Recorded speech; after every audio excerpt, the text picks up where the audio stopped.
الحمد لله وكفى وسلام على عباده الذين اصطفى أما بعد فأعوذ بالله من الشيطان الرجيم بسم الله الرحمن الرحيم ولا تقتلوا أنفسكم إن الله كان بكم رحيما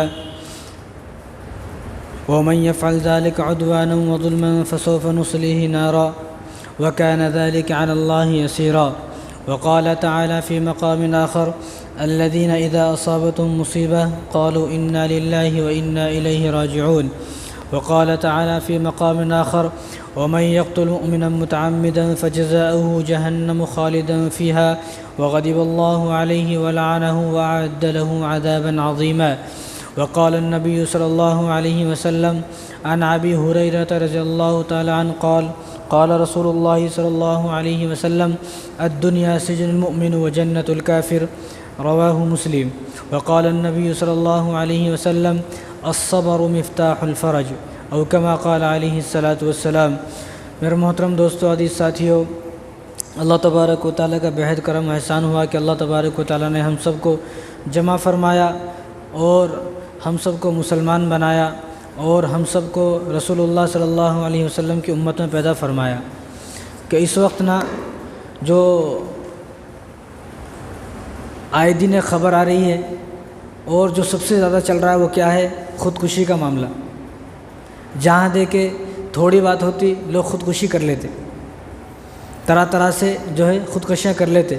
لیکن یہ ہو کیوں رہا ہے؟ یہ اس لیے ہو رہا ہے کہ آدمی اللہ کی رضا میں راضی نہیں ہے، یعنی جو اللہ تبارک و تعالیٰ نے میری قسمت میں تقدیر میں لکھ دیا ہے مجھے اس پر راضی رہنا چاہیے۔ جب تک آدمی راضی ہوگا تو جب تک اس کی عقل بھی ٹھکانے رہے گی۔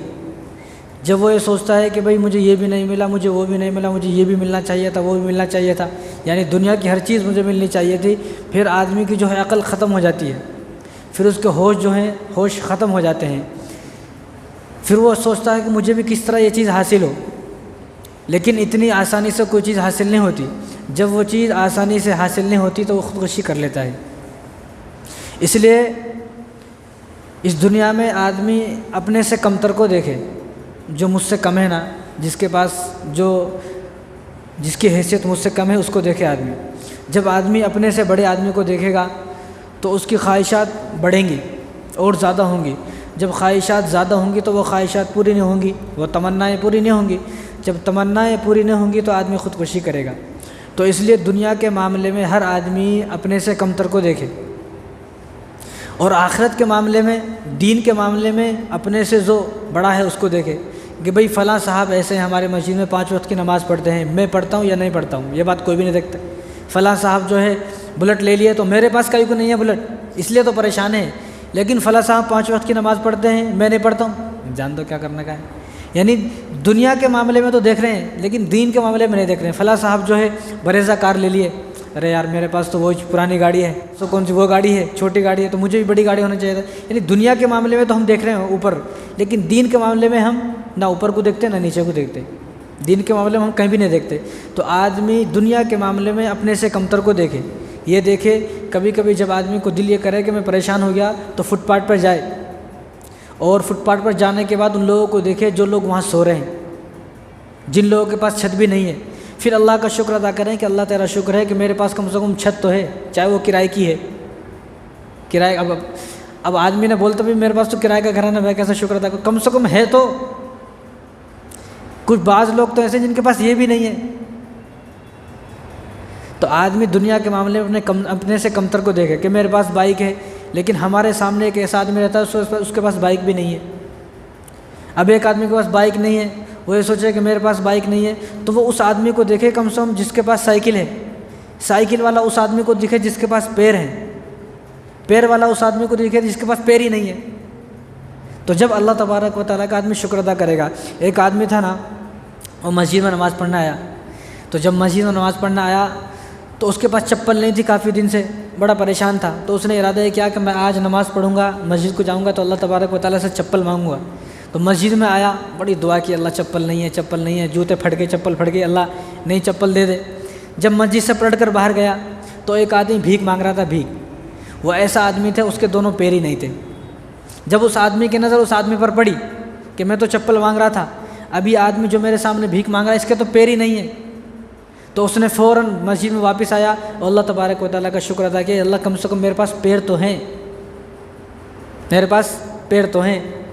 تو ہم جب اللہ تبارک و تعالیٰ کا شکر ادا کرتے رہیں گے ہر حال میں اللہ کی رضا میں راضی رہنا، جیسا میرے اللہ نے مجھے رکھا ہے بس میں اس میں راضی ہوں۔ جب آدمی یہ سوچے گا اور دنیا کے معاملے میں اپنے سے نیچے لوگوں کو دیکھے گا، اپنے سے بڑے کو نہیں بلکہ اپنے سے نیچے لوگوں کو دیکھے، تو ہر آدمی جو ہے اللہ تبارک و تعالیٰ کا شکر گزار بندہ بنے گا۔ پھر وہ آدمی پریشان نہیں ہوگا، پھر وہ اس آدمی کا دل یہ نہیں کرے گا مجھے بھی مر جانا چاہیے، مجھے یہ بھی نہیں ملا، مجھے وہ بھی نہیں ملا، اور مجھے ہر چیز ملنی چاہیے تو نہیں ملے گی تو میں مر جاؤں گا، پھر یہ دل نہیں کرے گا۔ پھر آدمی ایک سکون محسوس کرے گا کہ بھئی اللہ کا کرم ہے، اللہ کا شکر ہے کہ میرے پاس کم سے کم 2 وقت کا کھانا ہے۔ اور نبی کریم صلی اللہ علیہ وسلم ارشاد فرمایا، جس آدمی کے پاس بیوی ہے، بچے ہیں، چھت ہے اور 2 وقت کا کھانا ہے، 2 وقت کا کھانے کے لیے کھانا ہے، بیوی بچے سب ہیں اور گھر میں سکون سے رہ رہے ہیں، تو اس آدمی کے لیے دنیا میں ہی جنت ہے۔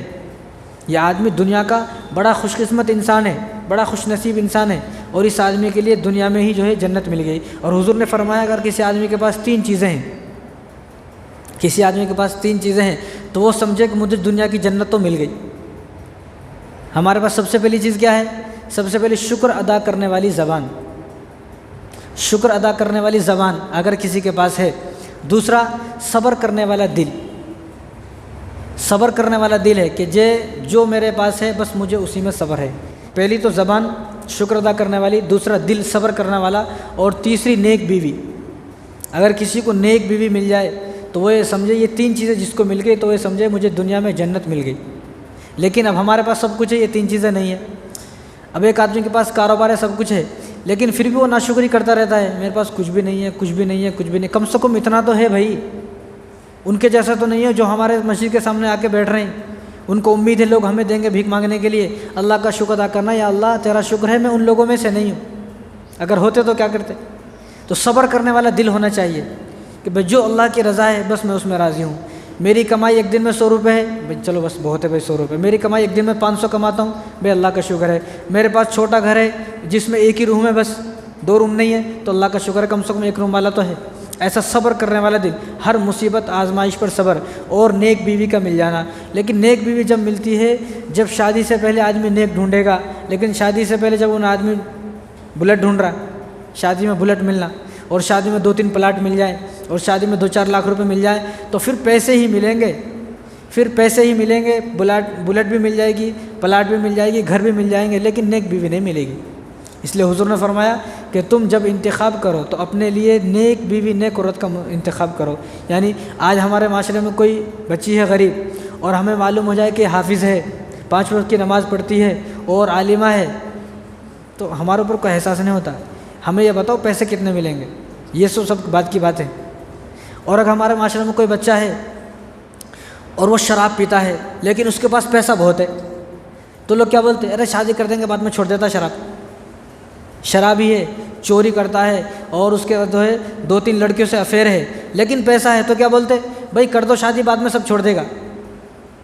لیکن اس کے مقابلے میں آپ آ جاؤ، ایک بچہ ہے حافظ قرآن ہے، مولانا ہے، داڑھی والا، پیسے نہیں ہے، ہمیں کیا کرنے کا بھائی؟ پیسے۔ یعنی ہمیں ہر چیز میں پیسہ نظر آتا۔ جب ہم پیسوں کے لیے شادی کریں گے تو پھر گھر میں بہو نہیں آئے گی، پھر تو گھر میں ہم پیسے لا لیے تو پھر گھر کے لڑائی اور جھگڑے ختم نہیں ہو سکتے۔ اس لیے حضور نے فرمایا جس آدمی کے پاس یہ 3 چیزیں ہیں، شکر ادا کرنے والی زبان ہے، صبر کرنے والا دل ہے اور نیک بیوی ہے، تو یہ آدمی یہ سمجھے میرے لیے دنیا میں ہی جنت ہے۔ لیکن یہ سب چیزیں جب ملتی ہیں، جب آدمی شکر گزار بنے۔ آج ہم شکر گزار نہیں ہیں، جب ہم شکر گزار نہیں ہیں، اللہ تبارک و تعالیٰ کا شکر ادا نہیں کرتے، تو اپنے آپ کو جو ہے بہت کمتر محسوس کرتے ہیں، چھوٹا انسان محسوس کرتے ہیں، اور دنیا کے جو ہے ناکارہ انسان محسوس کرتے ہیں۔ جب یہ محسوس کرتے ہیں تو آدمی خودکشی کی طرف جاتا ہے، آدمی خودکشی کی طرف جاتا ہے۔ اور سب سے پہلے آدمی یاد رکھے، رسول اللہ صلی اللہ علیہ وسلم نے ارشاد فرمایا، حضرت ابو ہریرہ رضی اللہ تعالیٰ اس حدیث کا راوی ہے اور یہ مسلم شریف کی روایت ہے، حضور نے فرمایا کہ الدنیا سجن المؤمن و جنت الکافر، دنیا مومن کے لیے قید خانہ ہے، اور دنیا مومن کے لیے تو قید خانہ ہے لیکن کافر کے لیے جنت ہے دنیا۔ اب اگر آدمی یہ سوچے، ایک آدمی یہ سوچے کہ بھائی میں جیل میں چلا جاؤں، اللہ نہ کرے، اللہ نہ کرے، اللہ سب کی حفاظت فرمائے، کوئی آدمی جیل میں چلا گیا تو جیل میں سکون رہتا کیا؟ کون ایسا آدمی ہے جو جیل سے آیا وہ بولے بھائی جیل میں بڑا سکون تھا مجھے، میں تو جیل میں چلتا ہوں؟ کوئی آدمی ایسا ہے؟ ہر آدمی بچتا ہے، جیل تھانوں سے ہر آدمی بچتا ہے۔ تو اس لیے حضور نے فرمایا کہ دنیا سجن المؤمن و جنت الکافر، کہ دنیا مومن کے لیے تو قید خانہ ہے اور قید خانے میں آدمی سکون محسوس نہیں کر سکتا۔ جو آدمی یہ سوچے گا مجھے دنیا میں ہی سکون مل جائے، ایسا ہو ہی نہیں سکتا۔ اور ایسا آدمی کوئی دنیا میں آج تک ہے ہی نہیں جو یہ بولتے کہ میری ساری تمنائیں پوری ہو گئی۔ یہ دنیا تمنا پوری ہونے کی جگہ نہیں ہے۔ یہاں ایک آدمی بھی ایسا نہیں ہے جو یہ بولتے بھائی میری ساری تمنا پوری ہو گئی۔ ہر آدمی کی کچھ نہ کچھ تمنا ادھوری ہے۔ ایک آدمی بستی کا عام انسان ہے، وہ سوچتا ہے کہ یار میں بستی کا لیڈر بن جاؤں۔ جو بستی کا لیڈر بن جاتا ہے نا، پھر خاموش نہیں بیٹھتا، پھر کیا سوچتا ہے ذرا میں بستی کا کارپوریٹر بن جاؤں۔ پھر وہ کارپوریٹر بن جاتا نا، پھر وہ سوچتا ہے کہ ذرا میں بستی کا یہاں کا پردھان سرپنچ بن جاؤں۔ انہیں سرپنچ بن جاتا، پھر سوچتا میں ایم ایل اے بن جاؤں۔ ایم ایل اے بن کے پھر سوچتا میں ایم پی بن جاؤں۔ ایم پی بننے کے بعد میں سوچتا میں سی ایم بن جاؤں۔ پھر انہیں پی ایم بننے کے بعد اس کی خواہش پوری نہیں ہوتی۔ پھر وہ یہ سوچتا ہے کہ ہر اسٹیٹ میں، ہندوستان کے ہر اسٹیٹ میں جو ہے میرے ایم ایل ایز، میرے ایم پیز ہونے چاہیے۔ ایسا ہو ہی نہیں سکتا۔ یعنی اس آدمی کی بھی خواہش پر پی ایم بن گیا، وہاں تک پہنچ گیا، اب وہاں کے بعد بھی یہ ہے کہ ہر اسٹیٹ کا سی ایم میرا ہو، لیکن ایسا ہو نہیں سکتا۔ ایسا ہوا بھی نہیں کبھی ہے، اور نہ انشاءاللہ کبھی ایسا ہوگا۔ تو ہر آدمی یہ سوچتے کہ میری ساری تمنائیں پوری ہو جائیں۔ یہ دنیا تمناؤں کی پوری ہونے کی جگہ نہیں ہے۔ جب آدمی یہ سوچے گا کہ میری تمنا دنیا میں پوری نہیں ہوں گی، میری تمنا آخرت میں پوری ہوں گی، جنت میں پوری ہوں گی، اللہ تبارک و تعالیٰ میری تمناؤں کو پوری فرمائیں گے، تو یہ جب یہ سوچے گا تو آدمی اپنے آپ کو ایک سکون محسوس کرے گا، اپنے دل کے اندر ایک سکون محسوس کرے گا، اپنے آپ کو ایک بڑا آدمی محسوس کرے گا۔ جب یہ محسوس کرے گا تو آدمی کو دل کو سکون ملے گا۔ تو سب سے پہلے یاد رکھے، یہ دنیا مومن کے لیے تو قید خانہ ہے، قید خانے میں سکون نہیں ملتا۔ یہاں کوئی آدمی سکون تلاش کرنے لگے، سکون ملے گا نہیں، سکون مرنے کے بعد ہی ملے گا۔ اور دیکھو اس زمانے میں سب سے زیادہ جو ہے خودکشی کے جو ہے واقعات بہت زیادہ بڑھ رہے ہیں، لیکن خودکشی کے معاملات جو ہے نا ہمارے سمجھ میں نہیں آ رہے۔ ہم سوچتے ہیں کہ میں خودکشی کر لوں گا مجھے نجات مل جائے گی، مجھے نجات میں، اس لیے وہ کہتا نا بھائی زندگی میں اگر چین نہیں ملا تو میں مر جاؤں گا۔ اب کسی نے آگے جواب دیا مر کر بھی چین نہ ملا تو کدھر جائے گا؟ زندگی میں اگر چین نہ ملا تو میں مر جاؤں گا۔ اب آگے کسی نے جواب دیا مر کر بھی چین نہ ملا تو پھر کدھر جائے گا؟ تو ہر آدمی یہ سوچتا ہے کہ مر جاؤں گا تو مجھے نجات مل جائے گی، لیکن آدمی کو سوچنا چاہیے کہ ہم کوئی کافر تو ہے نہیں، ہم کوئی جو ہے پتھروں کو پوجنے والا تو ہے نہیں، مسلمان ہے، مومن ہے۔ تو مسلمان کا عقیدہ یہ ہے کہ میری زندگی ختم ہونے کے بعد، یہ زندگی ختم ہونے کے بعد ایک زندگی اور شروع ہوگی۔ میری زندگی مرنے کے بعد شروع ہوگی، ابھی میری زندگی شروع نہیں ہے، ابھی ہم سوئے ہوئے ہیں۔ ہم جب مر جائیں گے تو مرنے کے بعد ہماری آنکھیں کھلیں گی۔ تو ایک مسلمان کا عقیدہ یہ ہونا چاہیے کہ مرنے کے بعد مجھے اللہ کے سامنے حاضر ہونا ہے، اللہ کے سامنے جواب دینا ہے۔ تو میری زندگی ابھی ختم نہیں ہوئی، میری زندگی تو مرنے کے بعد شروع ہوگی۔ تو آدمی یہ سوچتا ہے کہ میں مر جاؤں گا، پھانسی کا پھندا گلے میں لٹکا لوں گا تو مجھے چین مل جائے گا، سکون مل جائے گا۔ چین سکون نہیں مل سکتا۔ جس آدمی کو زندہ رہتے ہوئے سکون نہیں ملا، مرنے کے بعد کیسے سکون ملا؟ تو آدمی خودکشی کرنے والا، جو آدمی خودکشی کرتا ہے نا، تو سب سے پہلے ہر آدمی کے لیے نا سب سے پہلے اس دنیا میں اگر قیمتی چیز ہے وہ اپنی جان ہے، اپنی جان۔ سب سے قیمتی چیز اگر کسی انسان کے نزدیک اپنی جان ہے۔ کسی آدمی کے پاس 1 لاکھ روپے جیب میں ہے، چور آ گئے اور چور بندوق لگا لیے، اور چور بولتا ہے تجھے ماروں پیسے دیتا، تو بولتا بھائی پیسے لے لے مجھے چھوڑ دے۔ ہر آدمی کا مسئلہ ہے، سب سے زیادہ محبت اپنی جان سے ہے۔ لیکن جب آدمی کی عقل ختم ہو جاتی ہے، جب عقل پہ پردے پڑ جاتے ہیں، اور جب ناشکری پر اور بے صبری پر آ جاتا ہے، جب وہ اپنی جان کا بھی داؤ لگا دیتا ہے، اپنی جان کی بھی داؤ لگا دیتا ہے، اپنی جان کو بھی جو ہے قربان کر دیتا ہے، پھانسی کے تختہ پہ لٹک جاتا ہے۔ تو آدمی سب سے پہلے یہ سوچے کہ میں خودکشی اگر کر لوں گا تو میرے والدین کا کیا ہوگا؟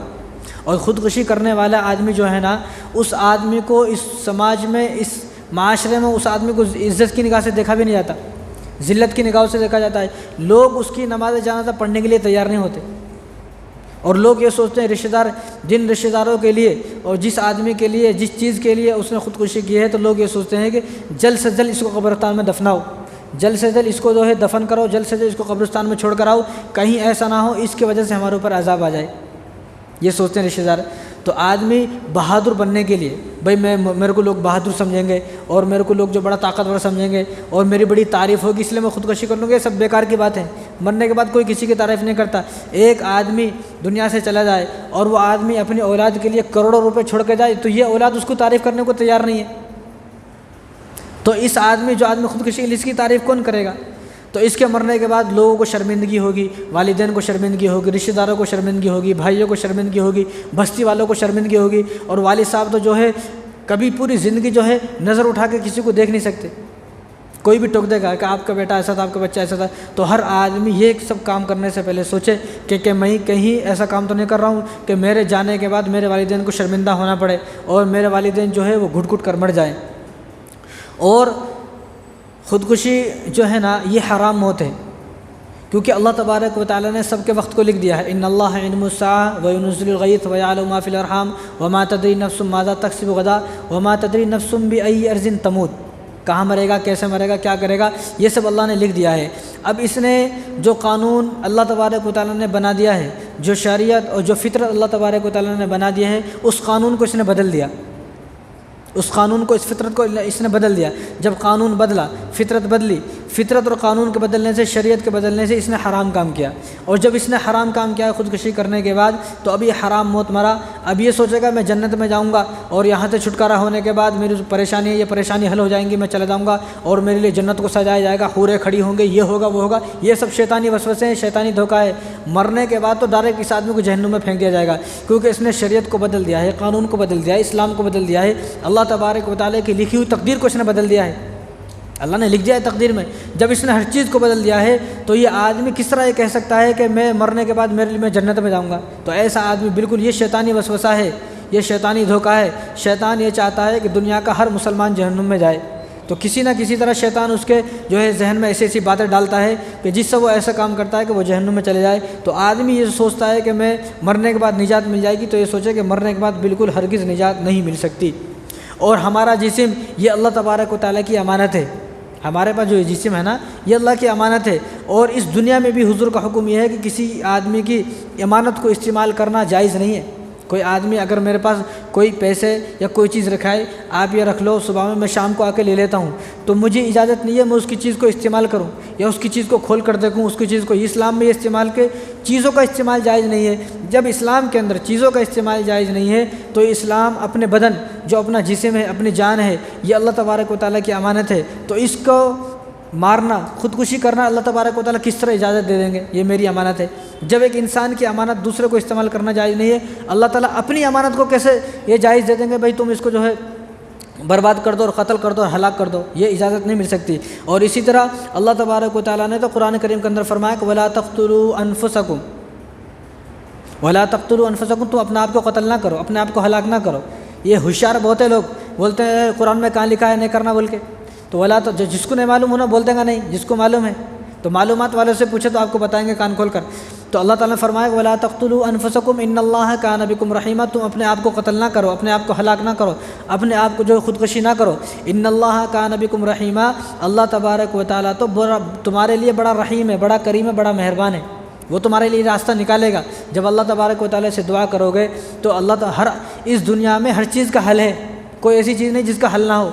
بڑی سے بڑی بیماری کا حل اس دنیا کے اندر ہے، تو چھوٹی چھوٹی پرابلم، اور پرابلم کیا ہے میں آگے بتاؤں گا آپ کو، تو چھوٹی چھوٹی پرابلم کے اوپر ان اللہ کان بکم رحیما، اللہ تعالیٰ فرما رہے ہیں کہ میں تمہارے لیے بڑا رحیم ہوں، بڑا کریم ہوں۔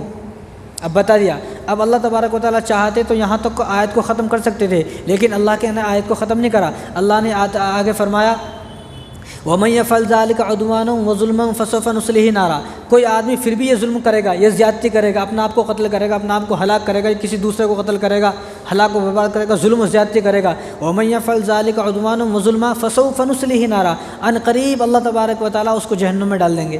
فَسَوْفَ نُصْلِهِ نَارًا، ان قریب یعنی بہت جلد، مرنے کے فوراً بعد انہیں جہنم میں ہے۔ اور وَكَانَ ذَلِكَ عَلَى اللَّهِ يَسِيرًا، یہ اللہ تبارک و تعالیٰ کے نزدیک کوئی مشکل کام نہیں ہے۔ کوئی آدمی سوچتے مشکل ہے، اللہ تعالیٰ خود فرما رہے ہیں وَكَانَ ذَلِكَ عَلَى اللَّهِ يَسِيرًا، یہ میرے نزدیک کوئی مشکل کام نہیں ہے کسی آدمی کو جہنم میں ڈالنا، کسی آدمی کو جنت میں ڈالنا، یہ تو میرے لیے بڑا آسان ہے۔ تو اللہ تعالیٰ نے فرما دیا کہ وَلَا تَقْتُلُوا أَنفُسَكُمْ، اپنے آپ کو ہلاک نہ کرو۔ اور کوئی آدمی جو ہے نا مرنے سے پہلے موت کی تمنا نہ کرے۔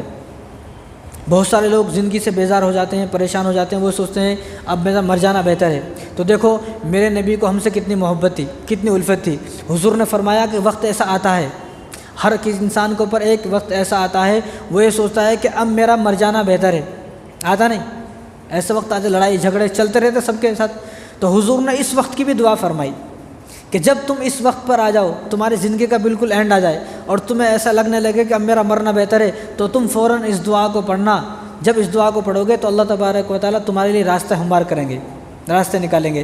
تو حضور نے فرمایا، یہ بخاری شریف کی روایت ہے، حضور نے فرمایا کہ جب تمہیں ایسا لگے کہ اب میرا مرنا بہتر ہے تو تم اس دعا کو کرو، اللہ تبارک و تعالیٰ جب اس دعا کو پڑھو گے تو اس دعا کے پڑھنے کے فوراً بعد اللہ تعالیٰ تمہارے لیے راستہ نکالیں گے۔ دعا کیا ہے؟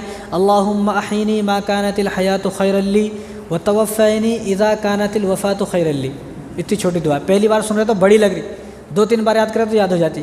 اللہم احینی ما کانت الحیات خیرا لی وتوفینی اذا کانت الوفات خیرا لی۔ کیا مطلب؟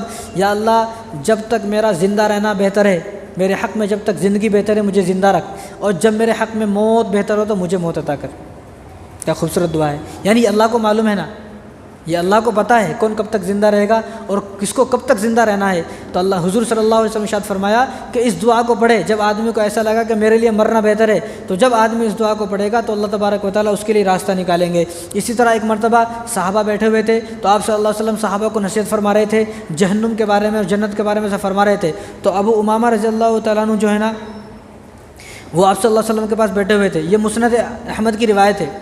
تو ابو امامہ رضی اللہ تعالیٰ فرماتے ہیں جب آپ صلی اللہ علیہ وسلم جہنم کے بارے میں بتا رہے تھے تو سعد بن وقاص رضی اللہ تعالیٰ عنہ صحابی ہیں، تو وہ آپ صلی اللہ علیہ وسلم کے پاس بیٹھے ہوئے تھے تو بہت زیادہ رونے لگے۔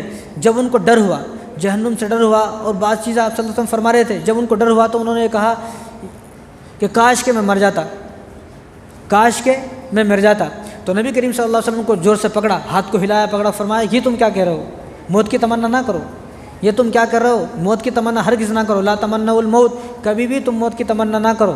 اور یہ اللہ تبارک و تعالیٰ کو معلوم ہے تمہاری موت کب آئے گی، اور مومن، تم مومن ہو، حضور نے فرمایا کہ تم مومن ہو سعد بن وقاص، اور مومن کی زندگی جب لمبی ہوتی ہے تو اس کو نیکیوں پر لے جاتی ہے، اس کے اعمال بڑھتے ہیں، اس کی نیکیاں بڑھتی ہیں، اس کے اچھے کام بڑھتے ہیں۔ جتنے زیادہ اس کے اچھے کام بڑھیں گے، جتنے زیادہ اس کی نیکیاں بڑھیں گی، وہ اتنی ہی جلدی جنت میں جائے گا۔ تو ہر آدمی یہ سوچے کہ اگر میری زندگی بڑی ہے، اب آدمی ایک 30 سال کا ہے، 40 سال کا، وہ اس میں فیصلہ کر لے مجھے مرنا ہے، مجھے مرنا ہی ہے، خودکشی کرنا ہی ہے، تو وہ دوسرا پہلے یہ سوچے کہ اس کے بعد ہو سکتا ہے اللہ تبارک و تعالیٰ مجھ سے کوئی بڑا کام لیں گے، مجھ سے کوئی اپنے دین کا کام لیں گے، ہو سکتا ہے مجھ سے والدین کی خدمت لے لے، مجھ سے اپنی اولاد کی خدمت لے لے، مجھ سے اللہ تبارک و تعالیٰ دین کی ایسی خدمت لے لیں کہ جس کی وجہ سے میں جنت میں چلے جاؤں۔ میں یہ نہ کر کے، میں خودکشی نہ کر کے یہ سوچوں نا، جب آدمی یہ سوچے گا تو اس کے لیے ہر چیز جو ہے آسان ہو جائے گی۔ اسی طرح جو آدمی خودکشی کرتا ہے وہ چند چیزیں ہیں، یا تو آدمی خودکشی کسی عورت کے لیے کرتا ہے، کسی عورت، آج کل خودکشی ہو رہی ہے عشق کے لیے کہ بھائی میں جہاں شادی کرنا چاہتا ہوں میری شادی وہاں کہیں کو نہیں ہو رہی۔ بھائی اللہ تبارک و تعالیٰ نے تیری تقدیر میں لکھ دیا ہے۔ جن لوگوں نے لو میرج کری ہے ان سے جا کے پوچھو ان کا کیا حال ہے، ان کے گھر میں 15 دن سکون نہیں ہے، 1 مہینہ ان کے گھر میں سکون نہیں آ سکتا۔ کیوں؟ کیونکہ انہوں نے قانون کو بدلا ہے۔ جب اللہ تبارک و تعالیٰ نے لکھ دیا ہے بھائی آپ کے نصیب میں وہ لڑکی ہے، آپ کے نصیب میں وہ، آپ کی قسمت میں وہ، سب لکھ دیا ہے، اب اس نے اس سے ہٹ کر کام کیا ہے، نہیں مجھے وہ نہیں چاہیے، مجھے تو یہ چاہیے، تو اللہ تعالیٰ فرما رہے ہیں ٹھیک ہے تو اس سے کر لے، لیکن بعد میں جو ہوگا پھر وہ دیکھ تو تیرا کیا ہوگا۔ تو لو میرج والوں جا کے ملو آپ۔ اس لیے ہم جو ہے نا، ہمارے جو والد صاحب ہیں، ہمارے جو دادا دادی ہیں، نانا نانی ہیں، آپ کے سب کے، ان لوگ اب تک زندگی کو یہاں تک اس لیے کھینچ کر لے کر آئے کہ ان کی جو شادی تھی وہ ان کے والدین کی مرضی سے ہوئی تھی۔ آج کل ہمارے سامنے ایک بچے کی شادی ہوئی، چند مہینے کے بعد طلاق ہو گئی۔ کتنے بچے ایسے ہیں، میں یہیں دکھاتا سکتا آپ کو، کتنے لڑکے لڑکیاں شادی ہوئی، بعد میں معلوم ہوا نہیں تو لو میرج کرتا۔ بھیا کیا مصیبت ہے، لو میرج کرا پھر بھی شادی ٹوٹ گئی، طلاق کہیں کو ہو گئی، کیونکہ اس نے اللہ کے قانون کو بدلا ہے۔ جو آدمی اللہ کے قانون کو بدلتا ہے اس آدمی کو سکون مل جائے ایسا ہو ہی نہیں سکتا۔ اللہ نے قسمت میں لکھ دیا ہے الطیبات للطیبین والطیبون للطیبات۔ قرآن میں اللہ تبارک نے صاف آیت میں واضح فرما دیا ہے کہ کن لوگوں کے لیے کیسی عورتیں ہیں۔ اللہ تبارک نے صاف فرما دیا ہے کہ ایسے مردوں کے لیے ایسی عورتیں، ایسے عورتوں کے لیے ایسے مرد، ہم نے پہلے ہی منتخب کر دیے ہیں کس کی قسمت میں کیا ہے۔ ابھی آدمی اللہ کی نہیں سن کے ماں باپ پہ ظلم کر رہا ہے، ماں باپ پر زیادتی کر رہا ہے اور ماں باپ کو ٹارچر کر رہا ہے، اور زہر کی جو وہ شیشے لے کر جیب میں پھر رہا اور بار بار دکھاتا ہے امی کو ابا کو، اس سے میری شادی کر، ٹھیک ہے نا میں زہر پی کے مر جاتا ہوں، تو وہ بھی جو ہے نا، وہ بھی بیچارے مجبوری میں کرا دیتے شادی، لیکن بعد میں کیا ہوتا اب ہم سب کے سامنے ہے وہ۔ تو آدمی خودکشی کرتا ہے نا، پہلی بات وہ عشق کے لیے خودکشی کرتا ہے، عورتوں کے لیے خودکشی کرتا ہے۔ دوسرا آدمی جو ہے وہ نوکری کے لیے خودکشی کرتا ہے، بھئی مجھے فلاں نوکری نہیں ملی، تو ہو سکتا ہے بھائی اس نوکری میں آپ جا کر آپ سے کچھ ایسا کام ہوتا کہ وہ آپ کے زندگی کے مناسب نہیں تھا، آپ کی زندگی ختم ہو جاتی، تو اللہ تبارک و تعالیٰ نے آپ کو وہاں سے بچا کر اس سے اچھی جو ہے زندگی آپ عطا کرتے۔ اللہ کی رضا میں راضی رہنا۔ بھائی کئی آدمی نوکری کے لیے گیا، انٹرویو دیا، پاس نہیں ہوا، تو یہ سوچنا بھئی اللہ کی راضی نہیں تھی میں یہاں پر نوکری کروں، بات ختم۔ جب آدمی اپنے ہر کام کو، اپنی ہر چیز کو اللہ کی رضا پر ڈال دے گا تو اسے سکون ملے گا کہ اللہ مجھے اس سے بہتر عطا فرمائیں گے، اس سے بہتر۔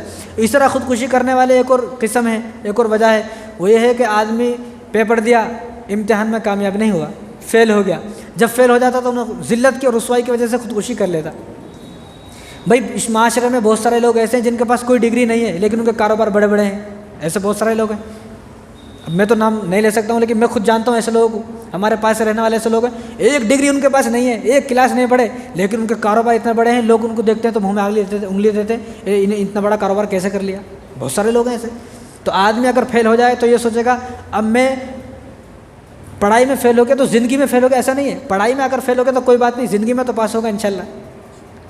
تو پھر فیل ہو گیا تو کوئی بات نہیں، یہ سوچے یہ بھی اللہ تبارک و تعالیٰ کی راضی ہے۔ کوئی آدمی غربت سے تنگ آ کر خودکشی کر لے تو میں تو غریب ہوں، تو غریب آدمی کے لیے تو بڑی خوبصورت حدیث ہے۔ حضور نے فرمایا غریب آدمی یہ سوچے، حضور نے فرمایا کہ جو آدمی جتنا زیادہ قریب ہوگا انہیں اتنی جلدی جنت میں جائے گا۔ مالدار آدمی تو بیچارہ اس کو تو حساب دینا پڑے گا نا، اتنے پیسے آئے، کس کو دیے، کس سے لیے، کیسا کیا، تو حساب میں ہے۔ غریب آدمی جو ہے یہ پہلے جنت میں چلا جائے گا۔ تو آدمی یہ سوچے میں غریب ہوں تو کوئی مشکل کام نہیں ہے، میں پہلے جنت میں جانے والا ہوں۔ کچھ لوگ اس لیے خودکشی کرتے ہیں کہ وہ قرضے میں ڈوب جاتے ہیں، بھائی میرے اوپر بہت قرضہ ہے، میرے اوپر قرضہ بہت ہے، میں کیسے اس قرضے کو ادا کروں گا؟ اب یہ اتنا قرضہ ہے، قرضہ کیسے ادا ہوگا؟ تو پہلے تو بھائی اپنے ساتھ والوں سے، اپنے دوستوں سے ملے، کوشش کرے۔ اس کے بعد نبی کریم صلی اللہ علیہ وسلم نے تو قرضہ ادا ہونے کی دعائیں بتائی ہیں۔ جس آدمی کو اوپر پہاڑ کے برابر قرضہ ہو، پہاڑ کے برابر کس پہ قرضہ رہتا کیا؟ پہاڑوں کے برابر تو وہ تو اربوں خربوں میں ہے۔ تو حضور نے فرمایا جس آدمی کے اوپر پہاڑوں کے برابر بھی قرضہ ہو، پہاڑوں کے برابر، یہ مستدرک حاکم کی روایت ہے اور ترمذی شریف میں بھی روایت موجود ہے، عبداللہ بن عباس رضی اللہ عنہ حدیث کا راوی ہیں۔ تو حضور نے فرمایا کسی آدمی کے اوپر پہاڑوں کے برابر قرضہ ہو تو وہ اس دعا کو ہمیشہ پڑھتا رہے۔ کتنی بار پڑھنا ہے گننے کی ضرورت نہیں ہے، جب بھی موقع ملے اس دعا کو پڑھتا رہے۔ تو اس دعا کو جب آدمی پڑھے گا تو اس کے کاروبار میں برکت ہوگی، جو وہ کما رہا ہے اس میں برکت ہوگی، تو جب برکت ہوگی پیسے بچیں گے، جب پیسے بچیں گے جلد سے جلد وہ قرضہ ادا ہوگا۔ یہ بھی میری بات نہیں ہے نا، حضور نے جب فرما دیا ہے کہ پہاڑوں کا برابر بھی قرضہ ادا ہوگا تو ہوگا۔ تو حضور نے فرمایا، عبداللہ بن عباس رضی اللہ عنہ فرماتے ہیں کہ مجھ سے حضور نے فرمایا کہ پہاڑوں کے برابر قرضہ ہو تو اس دعا کو پڑھنا۔ تو حضور نے فرمایا دعا کیا ہے؟ اللہم اکفینی بحلالک عن حرامک واغننی بفضلک عمن سواک۔ اتنی چھوٹی دعا ہے، پہلی بار سن رہے نا، ذرا بڑی لگتی ہے، دو بار پڑھیں گے تو یاد ہو جاتی۔ پہاڑوں کے برابر بھی اگر قرضہ ہے یہ حضور کے الفاظ ہیں کہ اللہم اکفینی بحلالک عن حرامک واغننی بفضلک عمن سواک۔ اس دعا کو آدمی پڑھتا رہے جو مقروض ہے تو اس کا چند دنوں میں دیکھے گا اس کا قرضہ بھی ختم ہو جائے گا۔ اسی طرح یہ ابو داؤد شریف کی روایت ہے۔ تو ابو سعید خدری رضی اللہ عنہ فرماتے ہیں کہ میں اور آپ صلی اللہ علیہ وسلم قریب دن میں 10 بجے مسجد نبوی میں گئے۔ کون؟ ابو سعید خدری رضی اللہ تعالیٰ عنہ اور حضور صلی اللہ علیہ وسلم قریب 10 بجے کے قریب مسجد میں گئے۔ جب مسجد میں گئے تو دیکھا ایک صحابی وہاں پر دعا کر رہے ہیں، ان صحابی کا نام ہے ابو امامہ، تو وہاں پر دعا کر رہے ہیں۔ تو حضور نے ان کو کندھے سے ایسا ہلایا، پوچھا بھائی یہ تو نماز کا وقت نہیں ہے نا، یہ تو نماز ظہر کا وقت نہیں ہے، ابھی سے آپ مسجد میں کیوں آ گئے، کیا بات ہے؟ تو جب حضور نے دیکھا تو وہ رو رہے تھے، ان کی آنکھوں میں آنسو تھے اور دعا کر رہے تھے۔ تو انہوں نے کہا کہ یا رسول اللہ میرے اوپر قرضہ بہت ہے، میں قرضے میں دبا ہوا ہوں، تو میں اسی قرضے کی دعا کر رہا ہوں۔ تو حضور نے فرمایا میں تمہیں ایسی دعا نہ بتا دوں، میں تمہیں ایسی دعا نہ بتا دوں کہ تم جس دعا کو پڑھو گے اس دعا کے فوراً پڑھنے کے بعد چند دن کے اندر تمہارا قرضہ ادا ہو جائے گا۔ تو وہ خوش ہو گیا، یا رسول اللہ مجھے ضرور دعا بتائیں۔ تو وہی دعا میں آپ کو بتاتا ہوں، اس دعا کو یاد کر لیں آپ۔ جس کو مقروض آدمی ہے خودکشی کرنے کی ضرورت نہیں ہے، ان دعاؤں کو پڑھیں آپ، لیکن ان دعاؤں کو پڑھنے کے لیے آدمی کے لیے بھروسہ ہونا ضروری ہے، یقین اور اعتقاد اور اعتماد کہ میرے نبی نے جب کہہ دیا ہے تو کہہ دیا ہے ہوگا۔ تو حضور نے فرمایا ابو امامہ رضی اللہ تعالیٰ عنہ کو یہ دعا بتائی کہ اس دعا کو پڑھیں۔ جب انہوں نے اس دعا کو پڑھا تو چند دن کے بعد، مہینے نہیں کہا، حدیث میں مہینوں کا نہیں ہے، چند دن کے بعد وہ آئے اور حضور سے فرمایا کہ یا رسول اللہ میرے سارے قرض ادا ہو گئے۔ اب وہ دعا کیا ہے؟ وہ دعا ہے اللہم انی اعوذ بک من الہم والحزن واعوذ بک من الجبن والبخل واعوذ بک من العجز والکسل واعوذ بک من غلبۃ الدنیا وقہر الرجال۔ یاد کریں گے تو میں گارنٹی سے کہتا ہوں آپ آدھے گھنٹے میں اس دعا کو یاد کر سکتے ہیں، لیکن وہ یاد کرے گا جس آدمی کا اعتماد حدیث پر ہو۔ اب آدمی کیا سوچتا ہے، یار میرا تو قرضہ تو 1 لاکھ ہے، میں کماتا ہوں مہینے میں 10,000، میرا خرچہ بھی چلانا ہے، گھر کا کرایہ بھی دینا ہے، بیوی بچوں کو پالنا ہے، تو میں سب ان کا کروں گا تو میں کیسا بچے گا؟ تو اگر یہ سوچے گا تو قرضہ ادا نہیں ہوگا۔ یہ سوچے کہ میرے رسول نے جب کہہ دیا ہے، میرے نبی نے جب کہہ دیا ہے تو قرضہ ادا ہوگا تو ہوگا ادا۔ تو اس دعا کو یاد کر لے، اللہم انی اعوذ بک من الہم والحزن واعوذ بک من العجز والکسل واعوذ بک من الجبن والبخل واعوذ بک من غلبۃ الدنیا وقہر الرجال۔ جب آدمی اس دعا کو پڑھے گا تو چند دن کے بعد اس کا قرضہ ختم ہو جائے گا۔ کتنی خوبصورت دعا ہے۔ اور آدمی جو خودکشی کرتے ہیں اس کی ایک وجہ یہ ہے کہ آدمی ڈپریشن میں آ جاتا ہے، پریشان ہو جاتا ہے، یعنی اس کے ذہن پر اتنا ڈپریشن اور اتنا غم آ جاتا ہے، وہ سوچتا ہے کہ اب میرا خودکشی کر لینا بہتر ہے۔ اس کی بھی دعا حضور نے بتائی ہے، یہ بھی مستدرک حاکم کی روایت ہے۔ حضور نے فرمایا کہ جو آدمی ڈپریشن میں ہو، جو آدمی ٹینشن میں ہو اور ٹینشن میں سے بالکل نکل نہیں رہا، اب ایسا لگتا ہے کہ میرا مر جانا بہتر ہے، تو حضور نے فرمایا کہ تم لا حول ولا قوت الا باللہ العلی العظیم، سب کو یاد ہے اس دعا کو، اس الفاظ کو، اس جملے کو پڑھتا رہے آدمی، لا حول ولا قوت الا باللہ العلی العظیم، اس کو پڑھتا رہے، تو حضور نے فرمایا کہ اس دعا میں 99 بیماریوں سے شفا ہے، 99 بیماریوں سے شفا ہے۔ یہاں حدیث ختم نہیں ہے، اگر چاہتے تو حضور حدیث کو ختم کر سکتے تھے۔ حضور نے فرمایا 99 بیماریوں سے تو شفا ہے، لیکن میرے صحابہ یہ تو سن لو اس میں سب سے چھوٹی بیماری کیا ہے؟ تو حضور نے فرمایا جو لا حول ولا قوت الا باللہ العلی العظیم پڑھتا رہے گا، اس میں 99 بیماریوں سے شفا ہے۔ اس میں جو سب سے چھوٹی، سب سے ہلکی جو بیماری ہے وہ ٹینشن ہے، کہ آدمی جب ڈپریشن میں ہو، ٹینشن ہو اس کو، تو اس کو پڑھتا رہے تو چند دن کے بعد، چند دن بھی بہت دور کر رہا ہوں میں، جب آدمی ایک کثرت سے اس کو پڑھتا رہے گا تو صبح سے شام تک دیکھے گا اس کی ٹینشن ختم ہو جائے گی۔ آج ہمارے معاشرے میں کتنے لوگ ایسے ٹینشن میں آیا اور قرضے میں آیا اور خودکشی کر لیا، مر گیا۔ لیکن خودکشی کرنے والا آدمی سوچے کہ آگے میرا ہوگا کیا؟ اور جو آدمی خودکشی کو حلال سمجھتا ہے، ایک تو ایک آدمی پریشان ہے خودکشی کر لیا، ٹھیک ہے، ایک آدمی خودکشی کو حلال سمجھ رہا ہے، بھائی خودکشی کرنا حلال ہے، کوئی جائز نہیں ہے، لوگ تو فرمایا کہ یہ تو کفر ہے، کفر، خودکشی کو حلال سمجھنا کفر ہے۔ اور کوئی آدمی اس بات کو پروموٹ کرتا ہے خودکشی کر لو اور بھائی سب آسان ہے، تو فرمایا کہ ایسا آدمی تو ایمان سے خارج ہو جاتا ہے بالکل۔ اور خودکشی کرنے والا آدمی یہ سوچتا ہے کہ اللہ رحیم ہے، اللہ کریم ہے، اللہ بڑا معاف کرنے والا ہے، بڑا غفور الرحیم ہے۔ او بھائی اللہ غفور الرحیم ہے، لیکن کیا سب کے لیے غفور الرحیم ہے کیا؟ اب میرے 2 بیٹے ہیں، آپ کے کسی کے 2 بیٹے ہیں، اب اس میں سے ایک اچھا کام کرتا ہے، ایک برا کام کرتا ہے، تو آپ دونوں کو الگ طریقے سے دیکھو گے، ایک ہی طریقے سے دیکھو گے؟ بھائی اچھا کام کرتا ہے اس کو اچھا دیکھیں گے، جو برا کرتا ہے اس کو سمجھائیں گے۔ اب ایک یہ بیٹا جو اچھا ہے، اس کے حق میں والد صاحب جو ہے غفور الرحیم ہے، اس کو جو ہے یہ غلطی کرتا نہیں، ہو جاتی ہے تو معاف کر دیتے۔ ایک آدمی رات دن شراب پی رہا ہے، رات دن جو ہے شراب پی رہا ہے، جوا کھیل رہا، سٹے کھیل رہا، گھر کو جو ہے تباہ برباد کر دیا ہے، تو کیا اس کے ساتھ بھی اس کا وہی رویہ رہے گا کیا؟ تو ہر آدمی یہ سوچے جس طرح میں اللہ تبارک و تعالیٰ کے ساتھ میرا گمان ہے، اس طرح نہیں ہو سکتا۔ ایک آدمی خودکشی کرے سوچے اللہ رحیم ہے، اللہ کریم ہے، اللہ بڑا غفور ہے، مجھے معاف کر دے گا، ایسا نہیں ہے، ایسا ہرگز نہیں ہو سکتا۔ تو آدمی بالکل نہ سوچے۔ تو خودکشی کرنے کے لیے سب سے پہلے آدمی اپنے سے کمتر لوگوں کو دیکھے تو وہ خودکشی نہیں کرے گا۔ ہم جو ہے نا اپنے بڑے سے لوگوں کو دیکھ رہے ہیں، ارے اس کی 2 فلور کی بلڈنگ ہے، میں ٹینوں کے گھر میں رہتا ہوں یار، میرا مر جانا بہتر ہے، تو آدمی ایسا نہیں، بلکہ ان لوگوں کو دیکھے جو لوگ کرائے کے گھر پہ رہ رہے ہیں، ان لوگوں کو دیکھے جن کے پاس گھر بھی نہیں ہے بیچاروں کے پاس، تو اپنے سے کمتر لوگوں کو دیکھے۔ جب اپنے سے کمتر لوگوں کو دیکھے گا تو اس کی آرزویں تمنائیں کم ہوں گی، جب آرزویں تمنائیں خواہشات کم ہوں گی تو اس آدمی کو جو ہے سکون حاصل ہوگا، سکون ملے گا۔ اسی طرح مومن جو ہے نا، مسلمان ہر حال میں اللہ تبارک و تعالیٰ کی رضا میں راضی رہے۔ جو اللہ تبارک و تعالیٰ نے میرے لیے فیصلہ کر دیا ہے بس وہ مجھے قبول ہے۔ اس لیے موسیٰ علیہ السلام نے اللہ سے پوچھا، یا اللہ کیسا پتہ چلے کہ آپ ہم سے راضی ہیں ناراض ہیں؟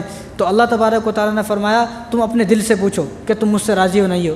جب تمہارا دل یہ بول دے گا میں اللہ سے راضی ہوں، میں بھی تم سے راضی ہوں۔ آج نا ہم اللہ سے راضی نہیں ہیں، ہم اکثر اللہ سے راضی نہیں ہیں۔ کہیں کو اگر اللہ سے راضی ہے نا ہم، تو ہم لوگ کبھی یہ نہیں سوچیں گے کہ میرے پاس بڑی گاڑی ہونی تھی، بڑی بلڈنگ ہونی تھی، میرے پاس بھی جو ہے نوکر چاکر خادم ہونے تھے، میری بڑی دکان ہونی تھی، اور میں جو ہے بالاجی نگر کا بڑا سیٹ آدمی ہوتا تھا۔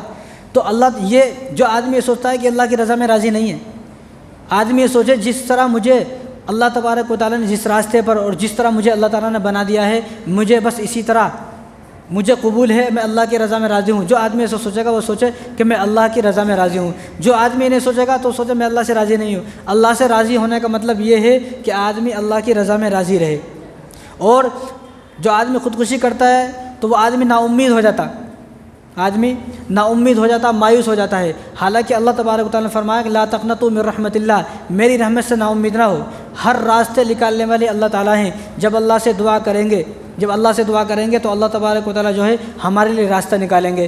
ہم نا امید ہو جاتے ہیں. مسلمان اللہ تبارک و تعالیٰ سے نا امید نہیں ہوتا. تو اللہ تبارک و تعالیٰ سے امید لگائے رکھنا, دعائیں کرتے رہنا. جب اللہ تبارک سے دعا کریں گے, ان دعاؤں کو پڑھیں گے, تو اللہ تعالیٰ ہر پریشانی سے ہمیں نکلنے کا جو ہے راستہ دکھائیں گے. تو خودکشی کے معاملات آج کل بہت زیادہ بڑھ رہے ہیں. تو آدمی یہ سوچتا ہے میں خودکشی کر لوں گا تو مجھے سکون مل جائے گا. سکون نہیں ملے گا, سکون ہرگز نہیں ملے گا. یہ بات آپ یاد رکھ لیں. خودکشی کرنے کے بعد سکون مل جائے ایسا ہو ہی نہیں سکتا. اگر خودکشی کے بعد سکون مل جائے تو قرآن کی آیتیں غلط ہو جائیں گی. ولا تقتلوا انفسکم, اللہ تعالیٰ خود فرما رہے ہیں تم اپنے آپ کو ہلاک نہ کرو, اپنے آپ کو قتل نہ کرو. ان اللہ کان بکم رحیما, میں تمہارے لیے بڑا رحیم ہوں, بڑا کریم ہوں, بڑا مہربان ہوں. تم مجھ سے مانگو, میں تمہارے لیے راستے نکالوں گا. تو آدمی یہ سوچتا ہے کہ میں خودکشی کے بعد مجھے نجات مل جائے گی. یہ شیطانی دھوکہ ہے, شیطانی وسوسہ ہے, نجات نہیں مل سکتی. اور خودکشی جو کر رہے ہیں نا, اکثر عام طور سے خودکشی کی جا رہی ہے عشق کے لیے, پیار محبت کے لیے, لڑکیوں کے لیے, لڑکی لڑکے کے لیے, لڑکا لڑکی کے لیے. بھئی اللہ تبارک و تعالیٰ نے میری قسمت میں لڑکی کو لکھ دیا ہے, میری بیوی کون بنے گی, اور اسی سے محبت کرنا میرے اوپر لازم ہے, کسی دوسرے سے نہیں. اس لیے حضور صلی اللہ علیہ وسلم نے ارشاد فرمایا, اگر اس دنیا کے اندر کوئی انسان, کوئی لڑکا کوئی لڑکی, لڑکا ہو لڑکی کوئی بھی ہو, کسی کو صرف چھوئے گا, جتنی مرتبہ وہ اس کو ٹچ کرے گا, چھوئے گا, اتنی ہی کل قیامت کے دن اس کے بدن کے اندر کیل ٹھوکی جائیں گی, کیل. اور وہ کیل ایسی نہیں گی یہاں کی چھوٹی کیل, وہ کیل اتنی بڑی رہے گی جتنا ایک آدمی ہوتا ہے. تو اب ہمارے نوجوان لڑکے کیا سوچتے ہیں, بھئی میرا عشق چل رہا ہے, کسی کو نہیں معلوم. بھئی اللہ کو سب معلوم ہے. اللہ نے جو آپ کی قسمت میں لکھ دیا وہ ملے گا. اگر اس کو ہٹا کر کسی دوسرے سے کرو گے تو آپ نے اللہ کے قانون کو بدل دیا ہے, شریعت کو بدل دیا ہے. جب شریعت کو, تقدیر کو بدل دیا ہے تو اللہ تبارک و تعالیٰ کی طرف سے رحم اور سکون تمہیں مل جائے, اللہ تعالیٰ کی رحمت تمہارے اوپر برسے, ایسا ہو ہی نہیں سکتا. تو حضور نے فرمایا جو آدمی جتنی مرتبہ کسی غیر محرم کو چھوئے گا, لڑکی کو چھوئے گا, تو اتنی ہی اس کے بدن کے اندر کیل ٹھوکی جائیں گی. اور نبی کریم صلی اللہ علیہ وسلم نے ارشاد فرمایا کہ جتنے قدم کوئی آدمی, لڑکا ہے لڑکی ہے, جتنے قدم رکھے گا, کسی عورت کی طرف لڑکا رکھے گا یا کسی لڑکی کی طرف کوئی لڑکی رکھے گی, تو جتنے قدم وہ لڑکی اپنے رکھے گی, ہر قدم پر اس کے نامہ اعمال میں ایک گناہ لکھ دیا جائے گا, اور اس کے نامہ اعمال سے ایک نیکی کم کر دی جائے گی. اب کتنا سفر کرنا ہے, سفر کرو, دور دور کا سفر کر رہے ہیں اب تو لڑکیوں کے لیے, عشق کے لیے. بعد میں ہوتا کچھ بھی نہیں ہے, بعد میں کچھ نہیں ہوتا, ختم. آخر میں خودکشی کر کے جو ہے اس کو سکون ملتا ہے. اور اس لیے ایسے ہی حضور نے فرمایا کہ جتنے الفاظ بات کرے گا, یہ بخاری شریف کی روایت ہے, ابو ہریرہ رضی اللہ عنہ اس کا راوی ہے, حضور نے فرمایا جو آدمی غیر محرم سے, لڑکی سے جتنی بات کرے گا, جتنے جملے بولے گا, جتنے الفاظ بولے گا, ہر الفاظ کے بدلے میں, چاہے اب ہوشیار بہت ہے ہمارے مسلمان, سوچتا میں فیس ٹو فیس بات نہیں کر رہا ہوں, میں فون سے ذرا بات کر رہا ہوں. ایک آدمی رمضان میں ایک میرے پاس آیا, انہیں بولتا بھائی سامنے تو بات کرنا ذرا گناہ ہے نا, فون پہ چیٹنگ کر سکتے کیا؟ تو میں اس کو بولا مسئلہ پوچھنے سے پہلے ایسا کرو, اپنی بہن کا نمبر میرے کو دو, میں بھی بات کرتا ہوں ذرا چیٹنگ. ہضم کر سکتا آدمی ہے؟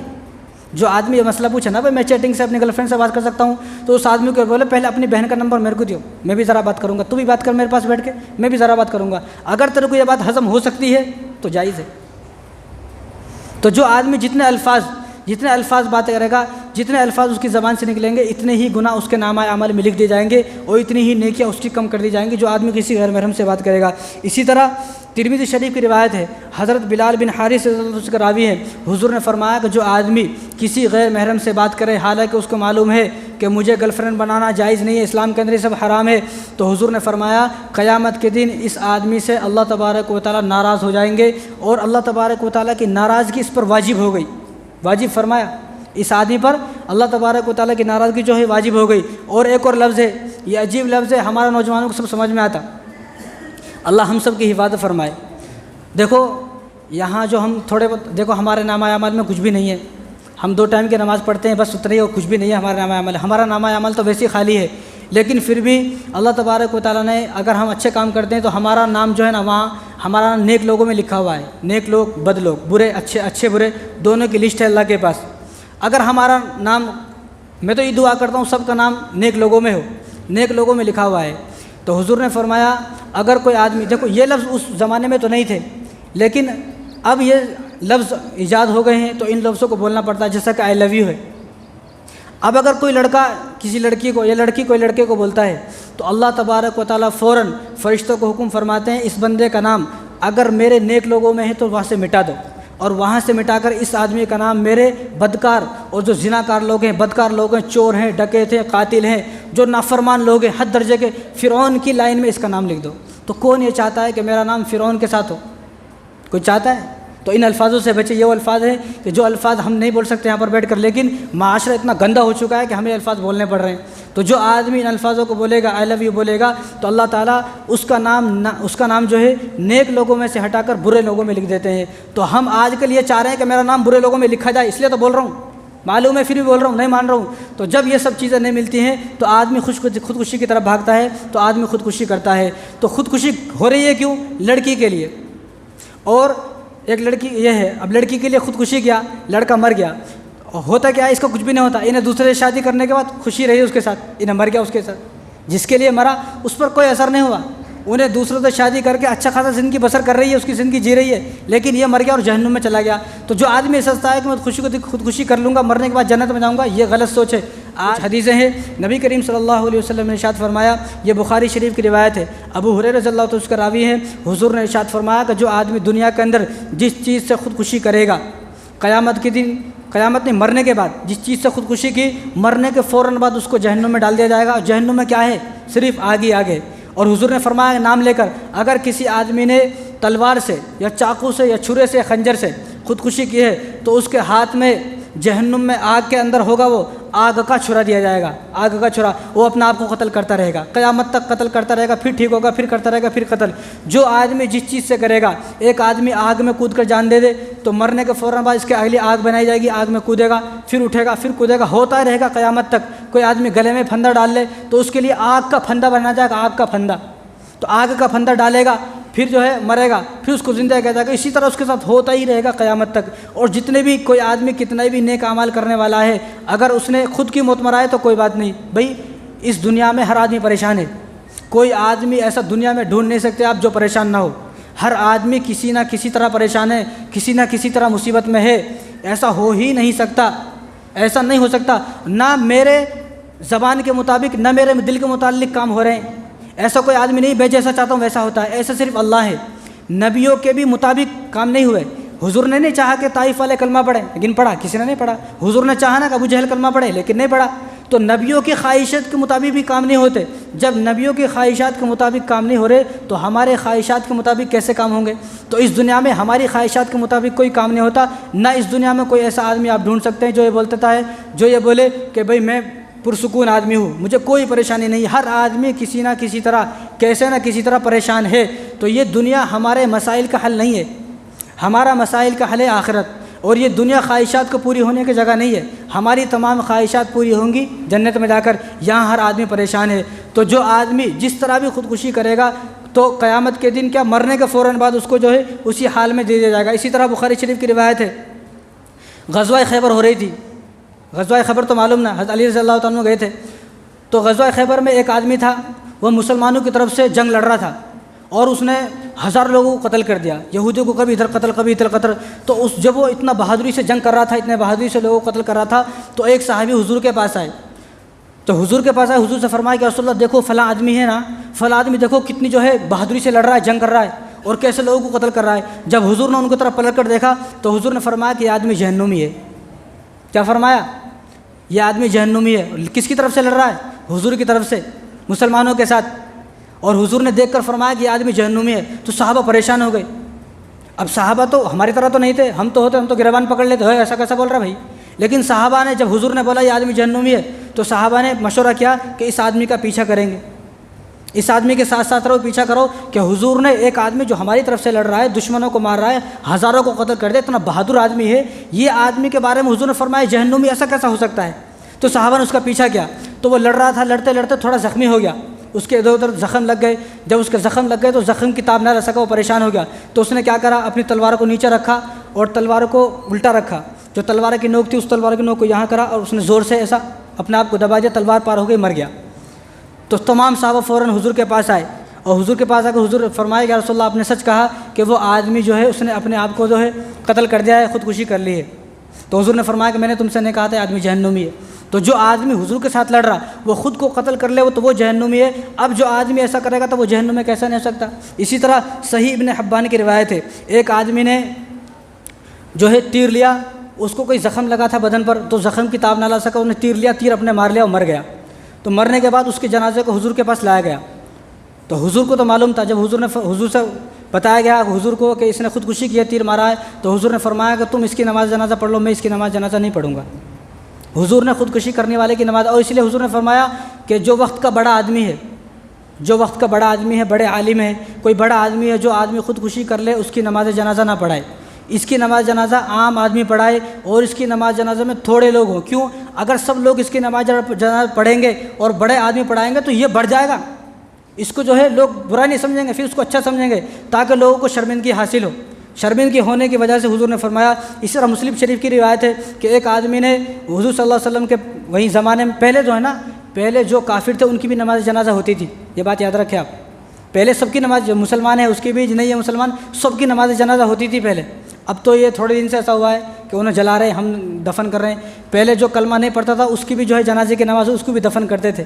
تو حضور کے پاس ایک آدمی کو لے کر آئے، حضور کو معلوم ہوا تو حضور نے ان کو بھی منع فرمایا کہ میں اس کی نماز جنازہ نہیں پڑھوں گا۔ اسی طرح یہ بخاری شریف کی روایت ہے، حضرت جندب رضی اللہ تعالیٰ اس کا راوی ہے، ایک آدمی کو بدن میں پھوڑا ہوا، اتنا پھوڑا ہوا کہ اس کو برداشت نہیں ہوا، اس نے کیا کہ اپنا ہاتھ یہاں سے کاٹ لیا۔ اب بھی بہت سارے ہیں نا، نسیں کاٹ لیتے ہیں، میں مر جاؤں گا، عشق میں مر جاؤں گا، میں عشق میں مبتلا کو مر جاؤں گا، تو اس نے اپنا ہاتھ یہاں سے کاٹ لیا، تو اتنا خون نکلا، خون نکل کے مر گیا۔ جب اس کو لایا گیا تو حضور سے بتایا گیا، تو حضور نے فرمایا کہ میں اس کے نماز جنازہ نہیں پڑھوں گا۔ تو فوراً جبرائیل علیہ السلام آئے اور حضور سے فرمایا کہ لوگوں میں اعلان کر دو کہ اس کا جو پھوڑا تھا نا، میں اس کو بدل دیتا، اس کو اجر دیتا، اس کے پریشانی آئی نا، بیماری آئی تو اس کی بیماریوں میں اس کو اجر دیتا اور اس کو بہتری، اس کے درجات کو بلند کرتا۔ تو اس نے اس بیماری پر صبر نہیں کیا، اس نے اپنے ہاتھ کو کاٹ ڈالا۔ تم اعلان کر دو ایسے جتنے بھی لوگ ہیں جو صبر نہ کریں، اپنے آپ کو ہلاک کر دے، میں نے ایسے تمام لوگوں پر جنت کو حرام کر دیا ہے۔ یہ میرے الفاظ نہیں، یہی بخاری کے الفاظ ہیں۔ میری ان باتوں سے اگر کسی کا دل دکھا تو معافی چاہتا ہوں، لیکن آج کل جو ہے نا بہت زیادہ ایسا ہو رہا ہے، بہت زیادہ، جہاں دیکھیں وہاں خودکشی ہو رہی ہے، ذرا بات پہ خودکشی کر رہے ہیں، ذرا بات پہ خودکشی کر رہے ہیں، میاں بیوی کے جھگڑا ہوا تو خودکشی کر رہے ہیں۔ اور بھائی بیوی کے، اگر بیوی ظالم ہے تو اس پر بھی صبر کرے آدمی۔ ابو الحسن خرقانی رحمۃ اللہ علیہ بہت بڑے بزرگ تھے، تو ان سے لوگ ملنے آتے تھے نا، تو ان سے جب لوگ ملنے ان کے گھر میں آتے تھے تو دیکھتے تھے ان کی بیوی ہمیشہ ان سے لڑتی رہتی تھی، جھگڑتی رہتی تھی، جب دیکھے جب لڑائی، جب دیکھے جب لڑائی۔ لوگ حیران تھے، یار یہ کیا ہے، اتنے بڑے بزرگ ہیں، ان کی کتنے سارے خانقاہیں ہیں، کتنے لوگ ان سے مرید ہیں، گھر میں دیکھے تو لڑائی جھگڑے رہتے ہیں۔ دو لوگ پریشان تھے، لیکن ان کا ایک معاملہ تھا، جب وہ پہاڑوں میں یا مسجد میں کہیں جاتے تھے تو شیر ان کے گھر کے بازو ٹھہرتا تھا، شیر، جب وہ کہیں جاتے شیر آتا اور شیر کے اوپر بیٹھتے، شیر پر سواری کرتے، جہاں جاتے شیر کو لے کے جاتے، جہاں جاتے شیر کو لے کے جاتے، شیر پہ سواری کرتے تھے۔ وہ لوگ گھوڑے پہ سواری کرتے تھے اس وقت، اونٹ پر، یہ شیر پہ سواری کرتے تھے۔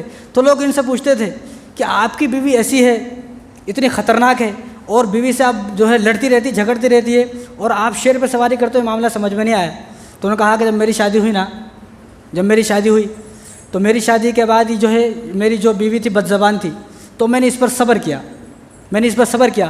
تو ایک دن اللہ تبارک و تعالیٰ کی طرف سے آواز آئی کہ تو نے اپنی بیوی کے بد زبانی پر صبر کیا نا، آج کے بعد ہم تیری بیوی تو تیری غلام نہیں بنے نا، آج کے بعد یہ شیر آپ کا غلام بنے گا۔ اور یہ شیر نہیں، دنیا کے اندر جتنے بھی شیر ہیں، چیتے ہیں، آپ جتنے بھی درندے ہیں، پھاڑ کھانے والے جانور ہیں، تمام کے تمام آپ کے غلام ہیں، آپ جس پہ چاہے اس پہ سواری کر سکتے ہیں۔ کہا کہ میں نے اپنی بیوی کی بد زبانی پر صبر کیا تو اللہ تبارک و تعالیٰ نے شیر کو میرا غلام بنا دیا۔ اب یہ سوچو، یہ اچھا ہے وہ اچھا ہے۔ تو ایک اور آدمی تھا، بات تو زیادہ ہو گئی، چلو میں ختم کرتا ہوں۔ ایک اور آدمی تھا، اس کی بیوی ہمیشہ لڑتی رہتی، جھگڑتی رہتی تھی، ہمیشہ لڑتی جھگڑتی۔ تو اس کا جب لڑنے کو دل وہ سوچتا یار یہ اللہ کی بندی ہے، چلو میں نے اس کو معاف کر دیا، یہ اللہ کی بندی ہے، چلو میں نے اس کو معاف کر دیا۔ پھر لڑتی، پھر سوچتا۔ آج کل یہی تو ہے نا، ڈپریشن کا آدمی جو مریض ہے، یا تو بیوی سے لڑ کے کر لیتا ہے خودکشی، یا کسی لڑکی کے لیے خودکشی کر لیتا ہے۔ اور اسلام کے اندر لو میرج پو میرج کچھ بھی نہیں ہے، سب بیکار کی باتیں ہیں۔ جنہوں نے لو میرج کی ہے ان سے جا کے پوچھو آپ، ان کا کیا حال ہے۔ 1-2 مہینے چلتا، بس پھر نہیں چلتا، پھر نوبت یہ آتی ہے کہ پھر جو ہے یا تو طلاق لینا پڑتا، خلا لینا پڑتا۔ تو وہ آدمی تھا نا، اس کی ہمیشہ بیوی لڑتی رہتی تھی، جھگڑتی رہتی تھی، بد زبان تھی، بالکل گالیاں دیتی رہتی تھی۔ تو وہ آدمی صبر کرتا تھا اور وہ بولتا تھا کہ بھائی یہ اللہ کی بندی ہے، چلو میں نے اس کو معاف کیا، اللہ کی بندی ہے، چلو اس کو میں نے معاف کیا۔ اب اس آدمی کا انتقال ہو گیا، انتقال ہونے کے بعد کسی نے خواب میں دیکھا بیوی زندہ ہے، مری نہیں، تو دیکھا جنت میں ہے۔ تو انہوں نے پوچھا بھائی تم جنت میں؟ انہوں نے کہا کہ میرے اعمال تو ایسے نہیں تھے، لیکن میں نے دنیا میں اپنی بیوی کو معاف کر دیتا تھا اور یہ کہتا تھا کہ تو اللہ کی بندی ہے، چلو میں نے تجھے معاف کیا۔ تو اللہ نے کہا تو نے دنیا میں اپنی بیوی کی بد زبانی پر صبر کیا اور اسے میری بندی سمجھ کر چھوڑ دیا، آج میں نے تجھے اپنا بندہ سمجھ کر معاف کر دیا۔ تو یہ وہ باتیں ہیں جن سے خودکشیاں ہوتی ہیں۔ اب ایک سوال ہے، آدمی یہ سوچتے ہیں کہ اگر اس کے نصیب میں کسی نے تقدیر میں خودکشی لکھی ہوئی ہے، بھائی تقدیر سب کی لکھی ہوئی نا، آمنت باللہ و ملائکتہ سب کو یاد ہے، سب کو یاد ہے کہ تقدیر میں اگر خودکشی لکھی ہوئی ہے تو اس نے جو تقدیر میں لکھا ہوا تھا وہی کرانا، کچھ غلط تو نہیں کیا نا، یہ سوچا نا۔ چلو وقت زیادہ ہو گیا ہے، آئندہ جو بات ہے خودکشی کے متعلق یہ تقدیر کی کیا بات ہے انشاءاللہ آئندہ جمعے کو بتاؤں گا۔ اللہ تعالیٰ ہم سب کو عمل کرنے کی توفیق عطا فرمائے، وما علینا الا البلاغ۔